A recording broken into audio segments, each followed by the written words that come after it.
여러분 안녕하세요. 프라하쌤입니다. 네, 오늘도 정말 오랜만에 영상을 좀 가지고 와봤는데요.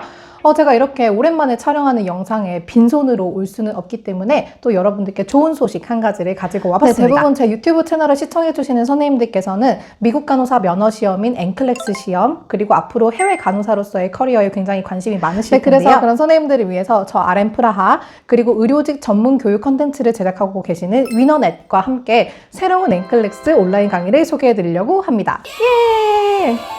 네, 위너넷은 의료 직무 현직 종사자분들 혹은 의료 직무를 희망하고자 하시는 분들에게 다양한 교육적인 컨텐츠들을 제공을 하고 계시는 기관인데요. 네, 그래서 이렇게 저와 위너넷이 이번에 같이 협업을 하게 되면서 다양한 온라인 강의 할인 이벤트, 그리고 서류 대행 할인 이벤트까지 다양하게 준비했으니까 여러분들 이 정보들은 제 블로그 포스팅에서 참고해 주시면 될 것 같고요. 네, 그래서 저희가 이번에 준비한 온라인 강의는 위너넷 측에서 아주 영상으로 잘 정리를 해주셔서 지금부터 영상 같이 확인해 보도록 하겠습니다. 가봅시다.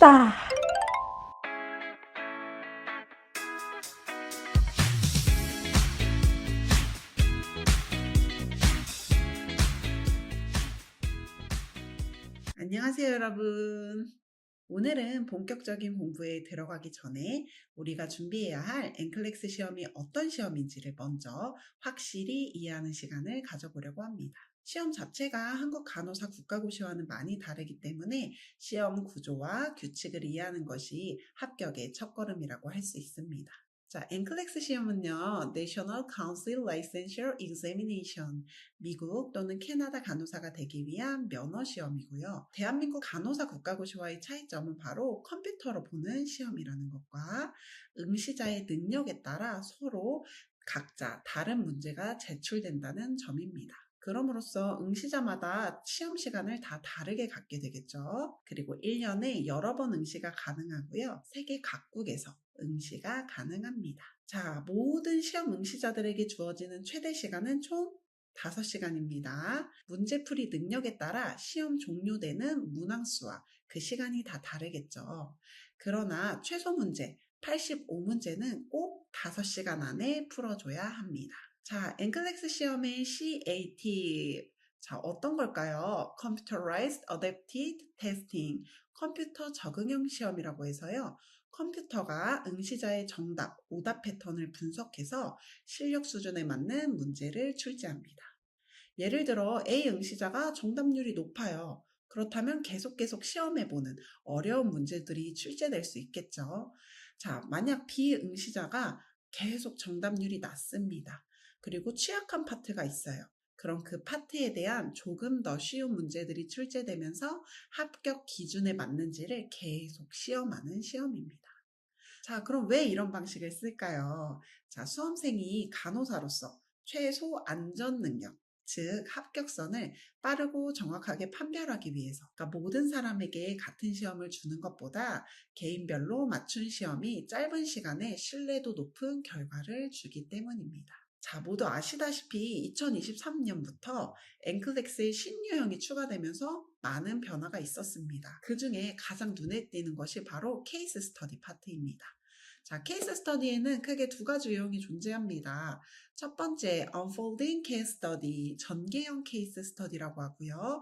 이것은 환자의 상황이 시간에 따라 변하는 시나리오를 제공해 주는 겁니다. 즉, 한 환자가 처음 병원에 왔을 때 상태부터 검사 결과, 치료 후의 변화까지 시나리오처럼 이어지는 흐름 속에서 우리는 문제를 풀게 되는 거예요. 학생은 매 단계마다 새로운 정보를 적극 활용해서 지금 이 시점에 가장 적절한 간호 중재는 무엇인지를 선택해 줘야 되는 겁니다.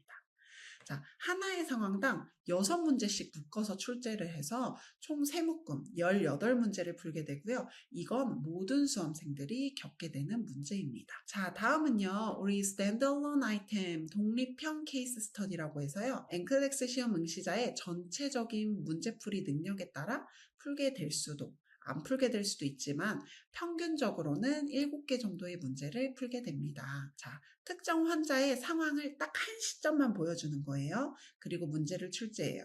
뭐 예를 들면 환자의 활력 징후와 지금 뭐 검사 수치를 주어주고 뭐 어떤 상황인지 어떤 중재가 필요한지 뭐 어떤 질병과 관련이 있는지에 대해서 바로 질문을 하는 거예요. 그러니까 한 문제당 하나의 답이 되겠죠. 자, 다음은요. 합격, 불합격을 어떻게 판단하는지에 대해서 알아보도록 하겠습니다. 그 판단 규정에는 세 가지가 있습니다. 첫 번째는 CI라고 해서요. The 95% Confidence Interval Rule이라고 해서 가장 일반적으로 NCLEX 시험에서 합격, 불합격 판단에 적용되는 방식입니다. 자, 시험자가 NCLEX 시험 최소 문제 85문제 이상 풀었을 때 컴퓨터가 95% 이상의 합격, 불합격을 확신해서 출제를 중단하는 거예요. 쉽게 말하면 시험 중에 컴퓨터가 이 사람이 최소 합격 기준, 즉 통과 점수보다 확실히 잘하는지 아니면 부족한지를 95% 이상의 확신을 가지고 판정하면 시험을 종료합니다. 자, 두 번째, Max Item and Maximum Length Exam. 85문제를 풀었는데도 컴퓨터가 합격, 불합격을 판단하지 못할 때예요. 그때는 어떻게 되냐? 시험은 최대 150문제까지 갑니다. 자, 150번째 문제에서 다 푼 순간 그동안의 전체 답안 결과를 토대로 합격과 불합격이 최종 결정됩니다. 자, 다음은요. 마지막이고요. ROOT라고 해서 Run Out of Time Rule이 있습니다. 자, 시험 시간은 총 5시간이죠. 시간과 관련해서는 두 가지 상황이 있습니다. 상황 1, 자, 최소 문제 85문제 이상은 풀었지만 5시간을 다 써버린 경우예요. 자, 이때는 마지막 60문항의 결과를 기준으로 합격과 불합격을 판정합니다. 자, 그렇기 때문에 우리는 몇 문제가 끝인지 가늠할 수 없고 또 만약에 중간에 시간이 끝나버린다면 마지막 60항의 결과를 기준으로 합격, 불합격을 판정하기 때문에 끝까지 집중력을 잃지 않고 풀어야만 마지막 결과가 유리해집니다. 자, 상황 두 번째는요. 5시간이 지났는데도 최소 문항, 즉 85문제를 다 풀지 못한 경우예요. 자, 85문제를 다 풀지 못하면 무조건 불합격 처리됩니다. 왜냐하면 NCLEX에서는 최소 85문제 이상을 풀어야만 판정이 가능하기 때문이에요. NCLEX 시험의 전반적인 구조와 특징을 알아보았습니다. 자, 한국의 국가고시와는 출제 방식부터 합격 판정까지 완전히 다른 시험이라는 점 기억하시길 바랍니다. 자, 출제 방식과 평가 기준이 우리가 익숙한 방식과는 많이 다르지만 어쩌면 가장 정직한 시험이라고 생각할 수도 있습니다. 순수한 우리의 실력을 검증받는 거니까요. 앞으로의 강의에서 저와 함께 하나하나 차근차근 준비한다면 분명 합격하실 수 있습니다. 자, 여러분은 이미 충분히 잘 해낼 수 있는 분들이고요. 저는 그 길을 함께할 가이드가 될 겁니다. 결코 쉽지 않은 이 과정을 겪는 자체가 여러분들의 간호사 인생에 어떠한 방향으로든 큰 도움이 될 거라 확신합니다. 자, 오늘은 우리가 NCLEX 공부를 시작하기에 앞서 어떤 공부 방법, 꿀팁들이 있는지 나눠보고자 합니다. 자, NCLEX를 공부를 시작하기로 결심하고요. 이 자리에 오신 여러분들의 마음, 저는 정말 깊이 공감합니다. 시험 유형, 그리고 언어 장벽, 방대한 공부량, 누구라도 막막할 수 있죠. 특히 해외 경험이 없는 한국 선생님들의 NCLEX에 도전한다는 건 결코 쉽지 않은 일이라는 걸 잘 알고 있습니다. 그래서 이 강의를 준비했습니다. 저 역시 한국에서만 공부했고요. 한국에서만 근무했던 간호사입니다. 그런 제가 NCLEX를 준비하면서 느꼈던 수많은 아쉬움과 고민들 솔직하게 담아낸 책이 바로 떠먹여주는 NCLEX이고요. 그 교재를 기반으로 60강 강의를 꽉꽉 담아 알차게 구성했습니다. 자, 우리가 강의를 선택해야 되는 이유가 뭔가요? 자, 첫 번째, 바로 영어로 공부해야 하는 부담감입니다. 자, NCLEX는 미국 간호사 시험이죠. 모든 문제가 영어로 출제되는 건 당연합니다. 하지만 처음부터 한국어로만 이론을 공부하다 보면요. 문제풀이 단계에서 영어와 다시 처음부터 씨름을 해야 합니다. 따라서 처음부터 영어로 공부하는 것이 가장 효율적입니다. 하지만 걱정하지 마세요. 제가 이 교재의 영어 문장들을요, 한국어로 하나씩 강의에서 풀어드리면서 시험에 자주 등장하는 단어와 문장에 자연스럽게 익숙해지도록 도와드리겠습니다. 또한 교재에는 여러분들이 좀 생소해 하실 만한 용어나 문장들을 한국어로 함께 정리해 두었어요. 특히 간호 관리 파트는 법과 관련된 영어들이 많기 때문에 한국어로도 많이 첨부해 드렸습니다. 강의에서도 추가로 설명해 드리니 안심하고 저희와 함께 하셔도 되겠습니다. 자, 두 번째. 많은 분들이 묻습니다. 문제풀이부터 시작해야 할까요? 개념부터 잡아야 할까요? 정답은 분명합니다. 개념을 먼저 확실히 잡으셔야 합니다. 엔클렉스는요, 단순 암기로 풀 수 있는 단답형 시험이 아닙니다. 질환과 병태 생리를 반드시 이해해야 그 이외의 증상, 간호중재, 우선순위 간호까지 연결해서 문제를 풀어낼 수 있습니다. 저희 강의는 단순히 교재를 읽어주는 강의가 아닙니다. 병태 생리, 그리고 그에 따른 증상, 간호중재가 흐름 있게 이어지도록 쉬운 설명과 사고 방법까지 담아 준비했습니다. 다음 세 번째, 저희는 최적의 길, 빠른 길을 안내해 드립니다. 자, 처음 공부를 시작하면 가장 막막한 부분이 과연 어디서부터 어떻게 시작하지? 어떤 방법으로 공부를 해야 할까입니다. 자, 기본간호학, 성인, 여성, 아동, 정신, 관리, 약물까지 양이 아주 방대하죠. 저는 모든 파트를 공부한 후 이런 생각이 들었습니다. 내가 성인이 아니라 기본간호학을 먼저 제대로 다 잡았더라면 이후에 공부하는 파트 이해하기가 훨씬 수월했을 텐데, 그런 아쉬움을 교재와 강의에 100% 반영했습니다. 특히 여기저기 여러 파트에 흩어져 있던 감염관리 주제는요, 한데 모아 정리해 여러분이 효율적으로 공부할 수 있도록 했습니다. 이런 저의 경험과 아쉬움을 바탕으로요, 가장 최적화된 순서와 구조로 구성되어 있습니다. 자, 다음 네 번째, 문제풀이는 필수입니다. 하지만 문제풀이 전에 개념을 탄탄하게 잡아들여서 문제풀이 할 때 드는 시간과 노력을 단축시켜드리는 강의입니다. 개념을 아무리 다져도요, 문제풀이 없이는 합격하기 어렵습니다. 문제풀이는 단순한 연습이 아닙니다. 시험을 치르기 위한 훈련 과정입니다. 개념 공부를 한 후 문제풀이를 해야 하는 이유는요, 첫째, 우리는 단답형 문제에 익숙하기 때문입니다. 엔클렉스 문제는 긴 지문 속에서 핵심 키워드를 찾아내고 가장 안전한 간호중재를 선택하는 연습이 필요합니다. 둘째, 영어로 된 문제를 정해진 시간 내에 컴퓨터로 풀어내는 훈련. 우리에게 주어진 총 시간은 5시간이죠. 물론 수험생들마다 시간이 다르지만요.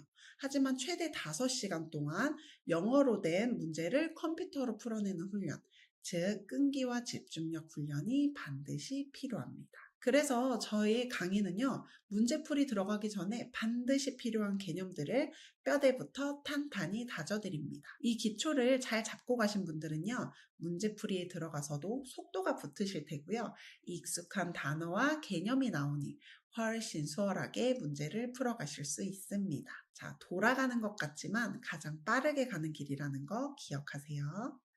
자, 그래서 레나가 드리는 추천 공부 방법은요, 첫 번째, 강의는 순서대로 들어주세요. 강의 자체가 많은 고민 끝에 결정한 최적의 루트로 배치되어 있기 때문입니다. 자, 둘째, 강의를 들으신 후에 문제풀이는 반드시 해야 합니다.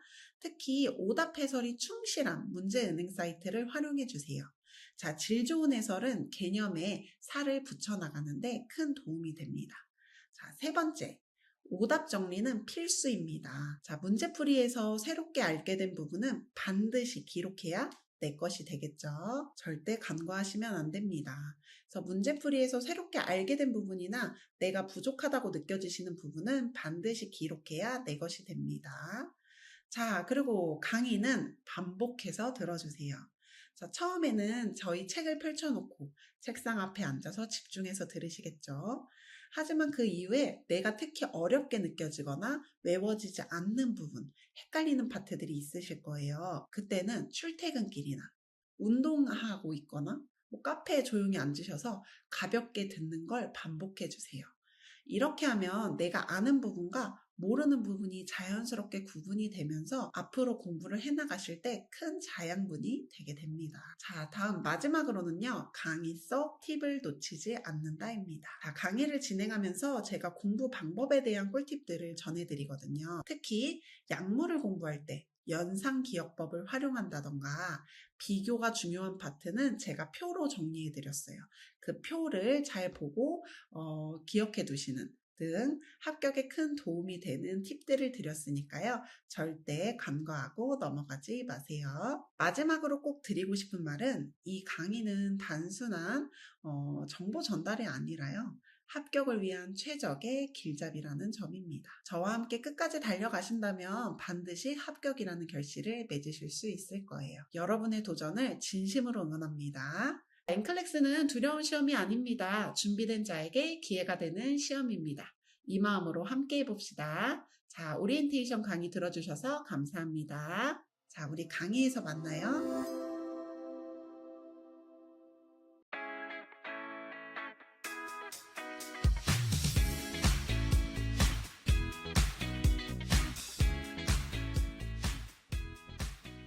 자, 엔클렉스를 공부를 시작하기로 결심하고요. 이 자리에 오신 여러분들의 마음, 저는 정말 깊이 공감합니다. 시험 유형, 그리고 언어 장벽, 방대한 공부량, 누구라도 막막할 수 있죠. 특히 해외 경험이 없는 한국 선생님들의 엔클렉스에 도전한다는 건 결코 쉽지 않은 일이라는 걸 잘 알고 있습니다. 그래서 이 강의를 준비했습니다. 저 역시 한국에서만 공부했고요. 한국에서만 근무했던 간호사입니다. 그런 제가 엔클렉스를 준비하면서 느꼈던 수많은 아쉬움과 고민들 솔직하게 담아낸 책이 바로 떠먹여주는 엔클렉스이고요. 그 교재를 기반으로 60강 강의를 꽉꽉 담아 알차게 구성했습니다. 자, 이번에는 그래서 하이퍼칼레미아와 하이포칼레미아일 때 증상을 쉽게 유추할 수 있는 방법을 알려드릴게요. 다 외우실 수 없잖아요. 그래서 요거를 기억하세요. 프리픽스와 같은 방향으로 갑니다. 자, 예를 들면 하이퍼칼레미아일 때 환자도 따라 올라가고요. 자, 아래로 내려가시면 하이포칼레미아일 때는 환자도 따라 내려갑니다. 다만 except heart rate and urine output. heart rate와 urine output은 반대 방향으로 갑니다. 그래서 하이퍼칼레미아일 때 환자는 올라가지만 heart rate와 urine output은 떨어진다는 것까지 반드시 기억하고 넘어가시고요. 이렇게 유추하면 각각의 증상들을 쉽게 알 수 있습니다. 자, 한눈에 볼 수 있게 이렇게 표로 정리해드렸어요. 이 수치들은 반드시 외우고 넘어가셔야 됩니다. 꼭 기억해 주세요. normal value. 첫 번째 pH는 7.35에서 7.45입니다. 그래서 7.35보다 떨어지면 엑시도시스, 7.45보다 높아지면 알칼로시스, 알칼리증이 되는 거예요. 혈액의 산성도를 나타내는 거죠.